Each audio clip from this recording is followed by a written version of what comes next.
परम आदरणीय भारत के यशस्वी प्रधानमंत्री श्री नरेंद्र मोदी जी, यहाँ उपस्थित भारत सरकार के माननीय मंत्री और बगल में आरा लोकसभा क्षेत्र से एनडीए के प्रत्याशी आर के सिंह जी, भारत सरकार के माननीय मंत्री श्री नित्यानंद राय जी, बगल के लोकसभा क्षेत्र सासाराम के एनडीए के प्रत्याशी भाई सीवेश राम जी, मंच पर उपस्थित शेष सम्मानित नेतागण और आप सब लोग इतनी भीषण गर्मी में यहाँ आए हुए हैं, सम्मानित अभिभावकगण, भाइयों, मित्रों और मीडिया के बंधुओं, मैं बहुत भाषण लंबा देने के लिए आपके बीच उपस्थित नहीं हुआ हूँ। हम तो आदरणीय प्रधानमंत्री जी का अभिनंदन करने के लिए आपके बीच मैं खड़ा हुआ हूँ। आज हमारे प्रधानमंत्री जी काराकाट लोकसभा क्षेत्र की इस धरती पर आए हैं। मैं अपनी ओर से, आप सभी लोगों की ओर से और काराकाट लोकसभा क्षेत्र की समस्त जनता की ओर से आदरणीय प्रधानमंत्री जी का हार्दिक अभिनंदन करता हूं, स्वागत करता हूं। जहां हम इनके आगमन के लिए इनका स्वागत करते हैं, भाइयों और मित्रों, 2014 में भी आप सब लोगों ने मुझको आशीर्वाद दिया था। हम आप सब लोगों से फिर से एक बार आशीर्वाद के लिए आग्रह करने के लिए आए हैं। आपने आशीर्वाद उस वक्त दिया, प्रधानमंत्री जी की कृपा से मेरे हाथ में ताकत आई, केंद्रीय विद्यालय से संबंधित विभाग का मैं मंत्री बना, अपने लोकसभा क्षेत्र के 7-8 हजार बच्चों का देश के विभिन्न केंद्रीय विद्यालयों में नामांकन हमने कराया। यह ताकत किसने दी? उपेंद्र कुशवाहा के हाथ में यह ताकत आदरणीय प्रधानमंत्री नरेंद्र मोदी जी ने दी। इस बात के लिए भी हम इनका अभिनंदन करते हैं। कई केंद्रीय विद्यालयों को स्वीकृति मिली, यह ताकत उपेंद्र कुशवाहा के हाथ में आदरणीय प्रधानमंत्री श्री नरेंद्र मोदी जी ने दी। इस बात के लिए भी हम इनका अभिनंदन करते हैं, स्वागत करते हैं। डालमिया नगर का एक बड़ा इशू बहुत पहले से अपने यहाँ है। डालमिया नगर कभी इंडस्ट्रीज का बहुत बड़ा हब हुआ करता था। बरसों पहले वह जगह बिल्कुल वीरान हो गई, सुनसान हो गई। फिर से वहाँ डालमिया नगर में कारखाना लगे, उद्योग लगे। इस इलाके की यह चिर प्रतीक्षित मांग रही है। आप सब लोगों ने 2014 में आशीर्वाद दिया, हमने इस विषय पर ध्यान देना शुरू किया और उस वक्त जानकारी मिली कि रेलवे एक कारखाना यहाँ खोलना चाहती है, उसका प्रस्ताव रेलवे की ओर से है।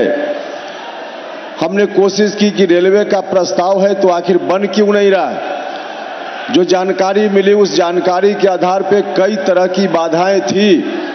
धीरे धीरे उन तमाम बाधाओं को हमने दूर किया और उन बाधाओं को दूर करते हुए एक स्थिति बनी अंत में आकर कि सभी बाधाओं को दूर करने के बाद शिलान्यास का समय आया। शिलान्यास होता उसके पहले कार्यकाल लगभग समाप्त हो गया, तो शिलान्यास उस वक्त नहीं हो पाया। लेकिन शिलान्यास तक उसकी स्थिति लाने की ताकत किसने दी? उपेंद्र कुशवाहा के हाथ में। तो यह ताकत आदरणीय प्रधानमंत्री श्री नरेंद्र मोदी जी ने दी। इसलिए भी हम इनका अभिनंदन करते हैं, स्वागत करते हैं। और हम आप सब लोगों से हाथ जोड़कर आग्रह करते हैं कि आप सब लोगों ने जिस तरह से 2014 में आशीर्वाद दिया था, हमने ईमानदारी से आप सभी लोगों की सेवा करने का भरपूर प्रयास किया। इस बार भी आप सब लोग मिलकर एक बार उपेंद्र कुशवाहा को आशीर्वाद दीजिए। जो काम उस समय पेंडिंग रह गया डालमिया नगर में रेल कारखाना लगे सहित और भी कई सिंचाई की बड़ी बड़ी परियोजनाएं यहां लंबित हैं और भी कई इस तरह का काम है जिसको करने की जरूरत है। उन लंबित परियोजनाओं, उस तरह के जो रुके हुए काम हैं, उन तमाम कार्यों को इस बार यदि आप सब लोगों ने उपेंद्र कुशवाहा को आशीर्वाद दिया तो निश्चित रूप से उन तमाम कार्यों को इस बार पूरा किया जाएगा। डालमिया नगर का रेल कारखाना न सिर्फ शिलान्यास होगा, न सिर्फ उसका शिलान्यास होगा, बल्कि उसका शिलान्यास और उद्घाटन भी इसी कार्यकाल में होगा। कारखाना बनकर तैयार होगा, नौजवानों को रोजगार मिलेगा।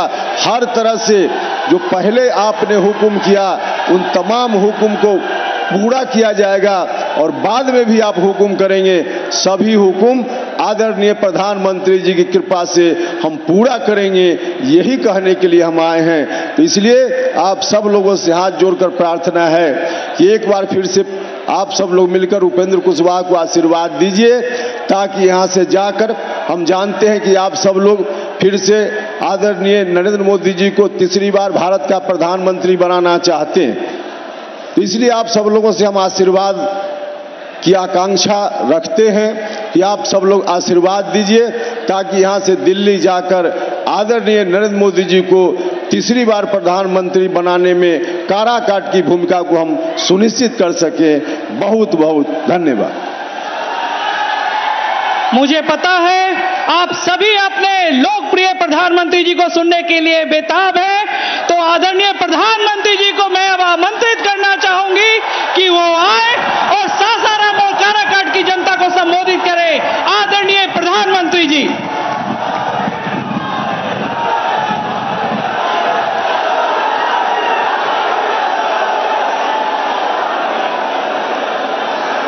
रउआ लोगन के हमार प्रणाम। का हाल बा? हमारा काराकाट के भाई बहन लोग ठीक है ना? 24 के चुनाव के 6 चरण आज पूरे हो जाएंगे और 4 जून को क्या होगा? 4 जून को क्या होगा? 4 जून को क्या होगा? फिर एक बार, फिर एक बार, फिर एक बार। और इसलिए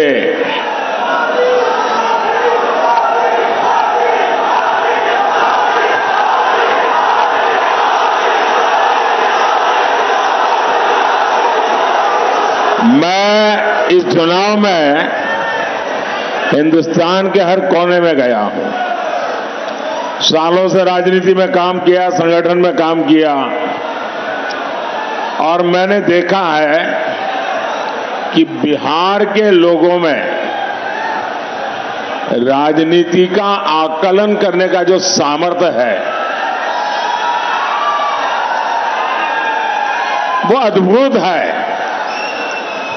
और बिहार के लोग इन चीजों में इतने पक्के होते हैं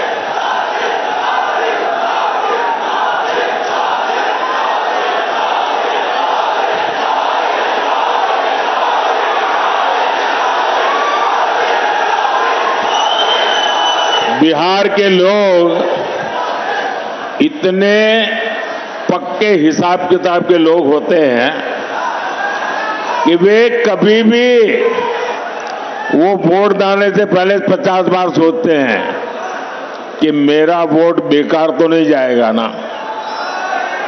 ये समझ बहुत कम लोगों को होती है जो बिहार को है। और इसलिए बिहार के लोग जब वोट करने जाते हैं तो पहले पक्का देखते हैं, भाई वोट तो डालूंगा लेकिन मेरा वोट बेकार नहीं जाना चाहिए। वो सोचता है जिसकी सरकार बनना पक्का है वोट तो उसी को डालूंगा। है कि नहीं बिहार का ऐसा? बिहार निर्णायक होता है और इसलिए मुझे पक्का भरोसा है कि बिहार के लोग इस बार वोट डाल करके प्रधानमंत्री भी पक्का कर लेंगे। साथियों, 4 जून की शाम होते होते बिहार में एक और काम होगा। बताऊं क्या होगा? ये अखबार वाले लिखेंगे कि मोदी भविष्यवाणी कर रहा है। मैं भविष्यवाणी नहीं कर रहा हूं, लेकिन मैं आपको बताता हूं। 4 जून शाम होते होते आरजेडी वाले कहेंगे कि कांग्रेस ने लुटिया डुबो दी।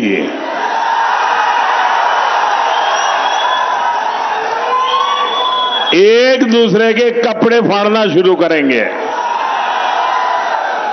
4 जून को दूसरा क्या होगा वो भी बता देता हूं। ये कांग्रेस का शाही परिवार क्या करेगा?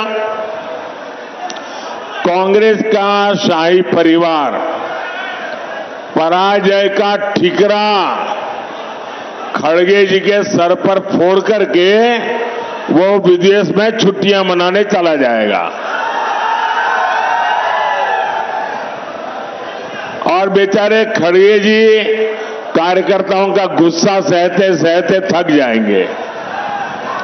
भाइयों और बहनों, कांग्रेस, आरजेडी और इंडी गठबंधन को देश बार बार खारिज कर चुका है, नकार चुका है। इनके पास न विजन है, इनके पास सिर्फ और सिर्फ कंफ्यूजन है, इनके पास हौसला का नामो निशान नहीं, इनके पास हताशा ही भरी पड़ी है, इनके पास नीति नहीं है, निर्णय लेने की क्षमता नहीं है। ये सिर्फ नकारापन लेकर के जी रहे हैं। दशकों तक इनकी पूरी राजनीति डरो और डराओ के मंत्र पर चली है, लेकिन मोदी ने इनका ये जो डर का गुब्बारा है ना, उस गुब्बारे को ही फोड़ दिया है और हालत तो यह है कि मोदी उनके डर को भी डराता है। साथियों, ये इंडी गठबंधन वाले देश को डराते थे, देश को ऐसा डराते थे और 70 साल से डराते थे। क्या कहते थे? अयोध्या में अगर राम मंदिर बना तो देश में बवाल हो जाएगा, खून की नदियां बहेगी। आज रामलला भव्य मंदिर में विराजमान है, कोई बवाल हुआ क्या?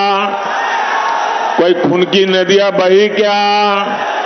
ये डराने का झूठा खेल चलता था कि नहीं चलता था? ये लोग डराते थे, 70 साल से डराते थे। ये कहते थे कि जम्मू कश्मीर से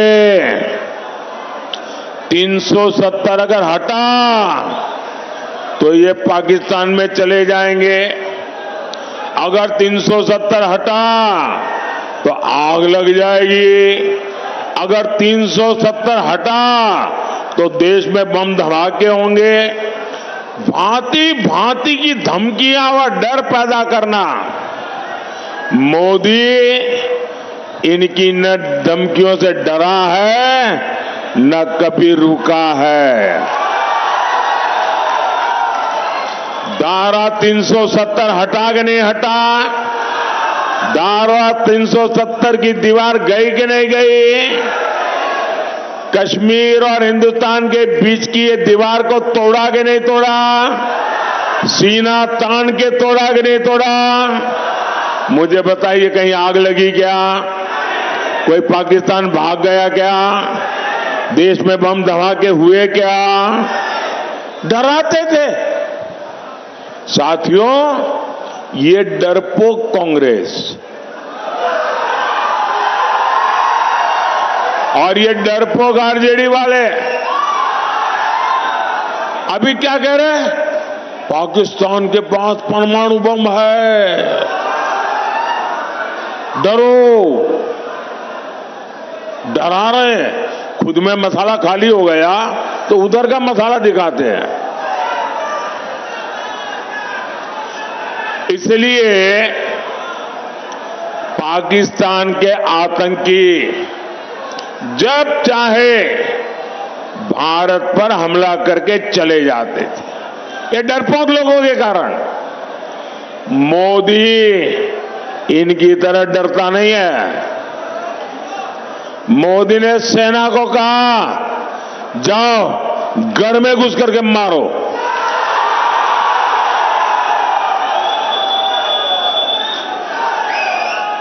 आज पाकिस्तान कुछ करने से पहले 100 बार सोचता है। इसी कांग्रेस के राज में, आरजेडी के राज में, ये नक्सलियों ने सबको डरा करके रखा था। मोदी डरता नहीं। आज नक्सलियों की सभाएं पुरजोश चल रही है।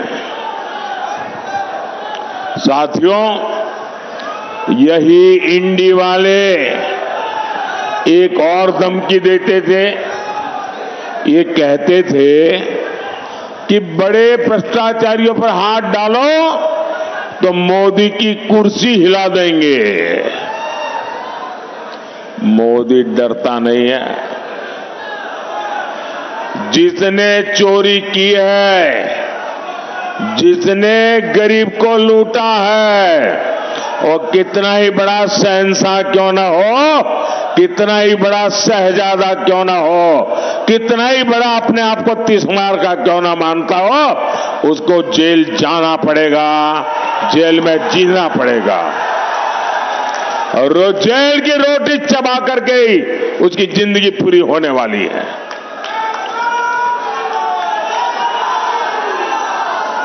मुझे बताओ भाई, अगर कोई लूट करता है, आपके हक का छीन लेता है, तो छोटे लोगों को तो जेल में बंद करने के लिए कोई चिल्लाता नहीं है।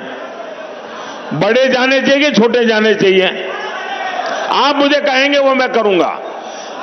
गुनाह किया है तो छोटा आदमी जेल जाना चाहिए कि सबसे बड़ा है वो जाना चाहिए?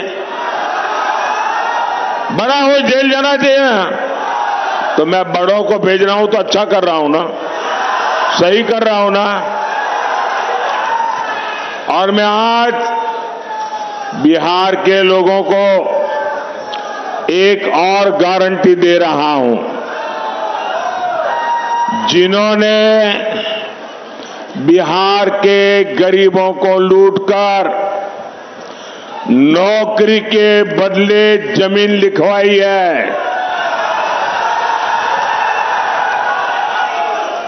कान खोल के सुन लो, उनका भी जेल जाने का काउंटडाउन शुरू हो चुका है।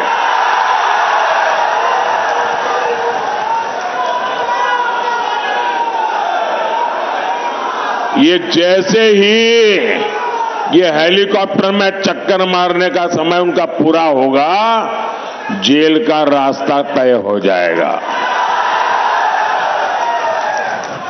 बिहार को लूटने वालों को एनडीए सरकार छोड़ेगी नहीं।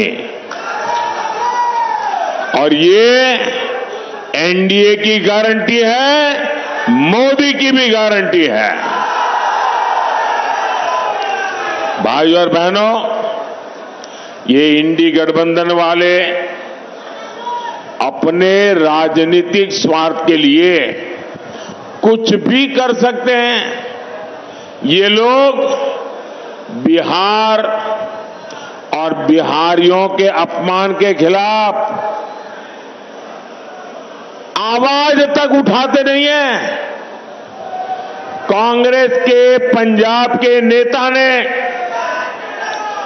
बिहार से वहां काम करने गए, वहां मेहनत करके ईमानदारी से जीवन जीने वाले हमारे बिहारी मजदूर भाई बहनों का घोर अपमान किया, भद्दे शब्दों में अपमान किया। कहा अब हम उन्हें बिहारियों को पंजाब में घर नहीं देने देंगे, घुसने नहीं देंगे। कांग्रेस के मिनिस्टर ने कहा है, कांग्रेस के शाही परिवार ने इसके विषय में मुंह पे ताला लगा दिया है। क्या कभी कांग्रेस के शाही परिवार ने बिहारियों के इतने बड़े अपमान के लिए बिहार से माफी मांगी क्या? बिहारियों से माफी मांगी क्या? और ये इनको लालटेन लेकर के मुजरा करने वाली जो जमात है, वे भी बिहारियों का अपमान हो रहा है और कांग्रेस के चरण चूम रहे हैं। कांग्रेस के खिलाफ एक शब्द बोलने को तैयार नहीं है, कांग्रेस का जवाब मांगने को तैयार नहीं है। आरजेडी में हिम्मत नहीं कि बिहारियों के अपमान पर वो कांग्रेस को एक शब्द भी बोल पाए।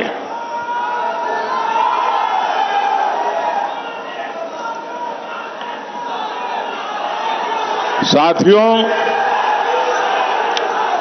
इंडी गठबंधन के एक साथी डीएमके के नेता ने बिहारियों के लिए बद्दी बद्दी गालियां बोली।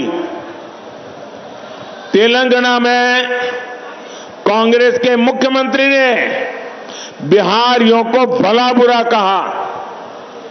पश्चिम बंगाल की मुख्यमंत्री आए दिन बिहारियों को गालियां देती है, लेकिन आरजेडी और कांग्रेस के नेताओं ने उनके मुंह से इन लोगों को उनके खिलाफ एक शब्द बोलने की हिम्मत नहीं है।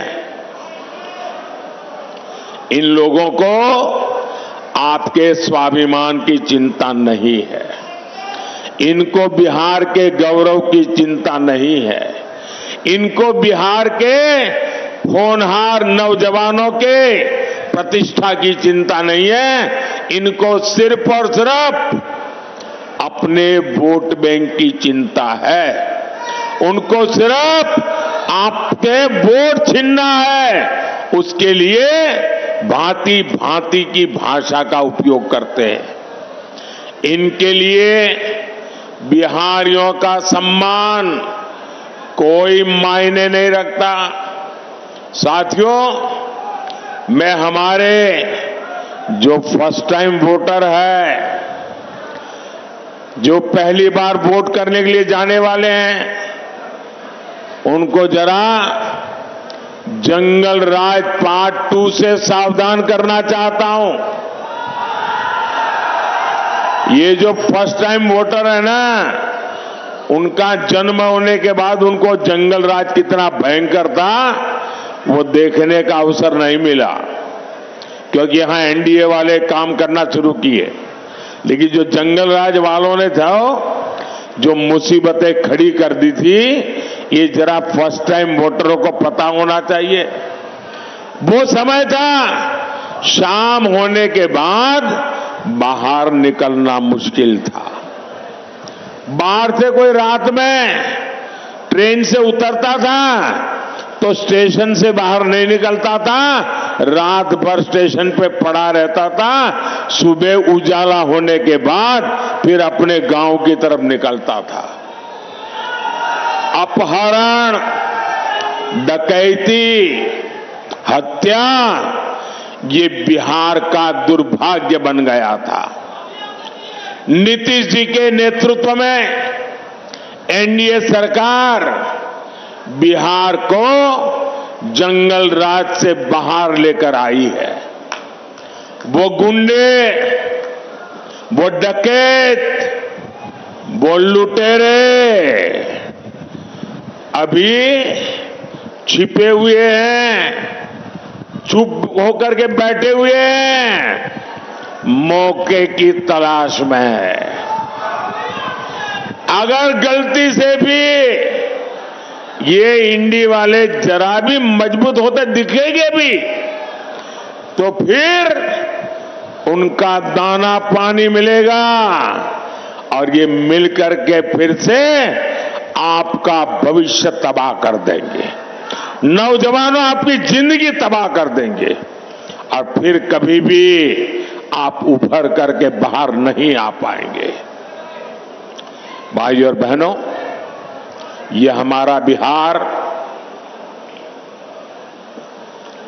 सामाजिक न्याय की प्रणेता भूमि है और मुझे गर्व है कि अगर किसी ने सामाजिक न्याय की रक्षा की है तो वो बीजेपी और एनडीए ने की है।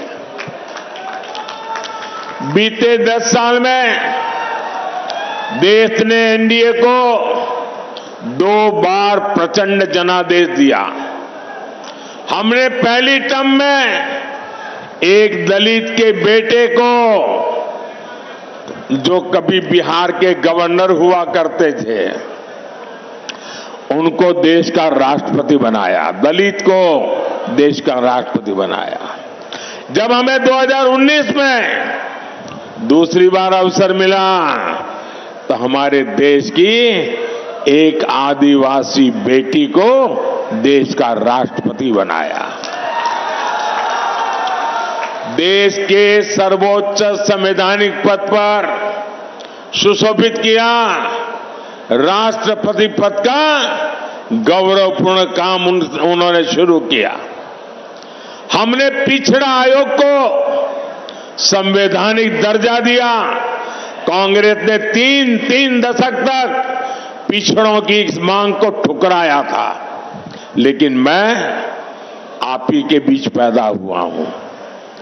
अति पिछड़ों को कैसी जिंदगी जीनी पड़ी है ना, वो मैंने भोगी है और इसलिए मैंने आते ही आयोग बना दिया।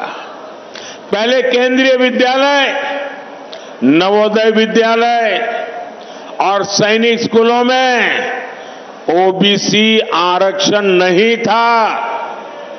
ये मोदी ने आकर के उसमें भी हमारे बच्चों के लिए मैंने आरक्षण पक्का किया।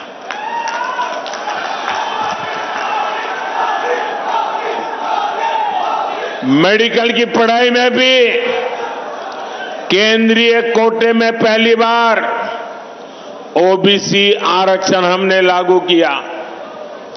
ये हमारा ट्रैक रिकॉर्ड है।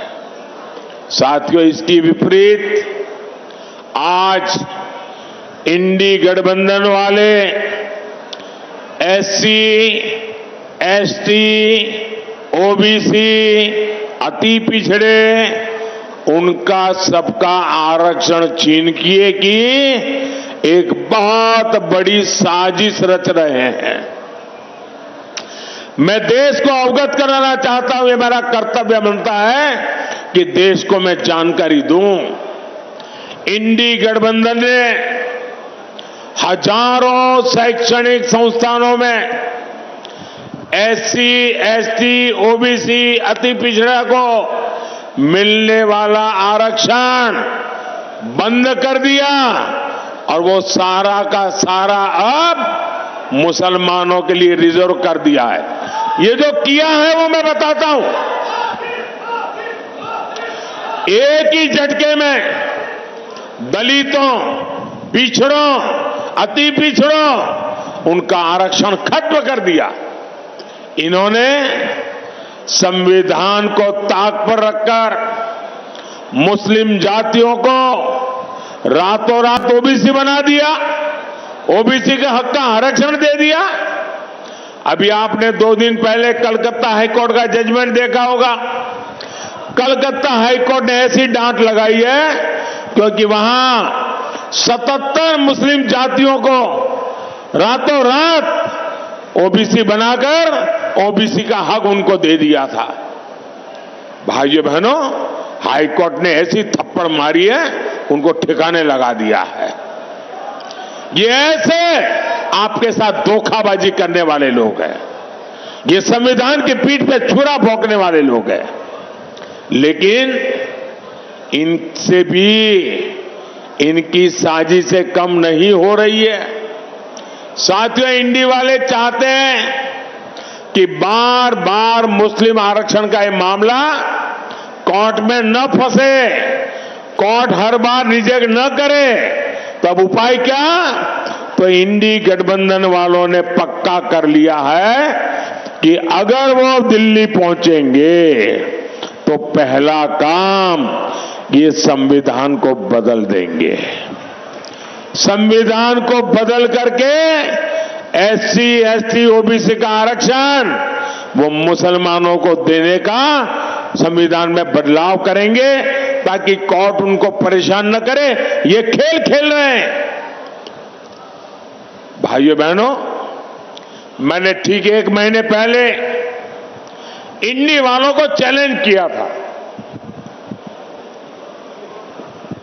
देश के हर राज्य में जाकर के बोला हूं। मैंने उनको इतना ही कहा कि भाई अगर आप चुनाव में आए हो, जनता जनार्दन ही देश के मालिक है। जनता जनार्दन को लिख करके दो कि हम सत्ता में आएंगे तो हम संविधान में परिवर्तन नहीं करेंगे, हम सत्ता में आएंगे तो एससी, एसटी, ओबीसी का आरक्षण छीन नहीं लेंगे, हम सत्ता में आएंगे तो धर्म के आधार पर आरक्षण नहीं करेंगे, हम मुसलमानों को यहां से छीन कर उनको नहीं देंगे। लिख करके दो ना, मैंने कहा। 1 महीना हुआ, 1 महीना। लिखने की बात छोड़ो, बोलने की हिम्मत नहीं है उनकी। इसका मतलब पेट में पाप है। बिहार में मेरा यादव परिवार है, बिहार में मेरा कुर्मी परिवार है, बिहार में मेरा कुशवाहा परिवार है, बिहार में मेरा कलवार परिवार है, बिहार में मेरा तेली परिवार है, मेरा सूरी परिवार है, मेरा कानू परिवार है, मेरा निषाद परिवार है, मेरा पासवान परिवार है, मेरा रविदास परिवार है, मेरा मुसहर परिवार है। ऐसी हर जाति के सबसे बड़े दुश्मन अगर कोई है तो ये आरजेडी कांग्रेस वाले हैं। ये मुखौटा सामाजिक न्याय का लगाते हैं लेकिन तुष्टीकरण करते हैं, वोट बैंक की राजनीति के गुलाम हो चुके हैं और वोट बैंक वाले जैसे नचाए ये नाचते रहते हैं। और 24 के इस चुनाव में मोदी ने उनको बेनकाब कर दिया है, उनका मुखौटा मैंने नीचे उतार दिया है। साथियों, मोदी इनकी साजिशों का भी पर्दाफाश करेगा और विकास के लिए भी उतनी ही मेहनत करेगा। आने वाले 5 साल बिहार के विकास के लिए अभूतपूर्व रहने वाले हैं। ये जो डेडिकेटेड फ्रेट कॉरिडोर यहां से गुजर रहा है, यहां 4 लेन 6 लेन के हाईवे बन रहे हैं, इनसे कंस्ट्रक्शन से जुड़े हर सेक्टर में अब रोजगार बढ़े। आने वाले समय में यहां लॉजिस्टिक्स सेक्टर के लिए, भंडारण से जुड़े सेक्टर के लिए बहुत संभावना है। रोहतास हो, कैमूर हो, औरंगाबाद हो, इस पूरे क्षेत्र में कृषि आधारित उद्योगों और दूसरे उद्योगों के लिए नए अवसर बनेंगे। साथियों, ये क्षेत्र तो धान का कटोरा है, यहां आलू जैसी सब्जियां पैदा होती है। मोदी सरकार अनाज भंडारण में भी सहकारिता को बढ़ावा दे रही है। इसके तहत दुनिया की सबसे बड़ी भंडारण योजना पर काम शुरू हो चुका है। आने वाले 5 साल में सब्जियों के लिए कोल्ड स्टोरेज क्लस्टर भी हम बनाने जा रहे हैं। साथियों, यहां इतनी बड़ी संख्या में मेरी माताएं बहनें आई हुई हैं। उनका जीवन आसान बनाना गरीब के इस बेटे का संकल्प है। इसलिए मोदी ने मुफ्त अनाज और मुफ्त इलाज एक गारंटी दी है। अब तो मोदी माताओं बहनों को और भी गारंटी दे रहा है। पहली गारंटी, आने वाले सालों में 3 करोड़ बहनों को हम लखपति दीदी बनाएंगे।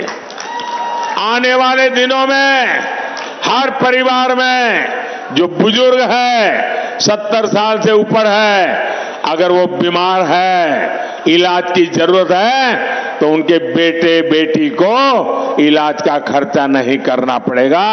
ये दिल्ली में आपका बेटा इसका खर्चा करेगा। और एक काम मैं आपके लिए करना चाहता हूं, मैं आपका बिजली का बिल 0 करना चाहता हूं।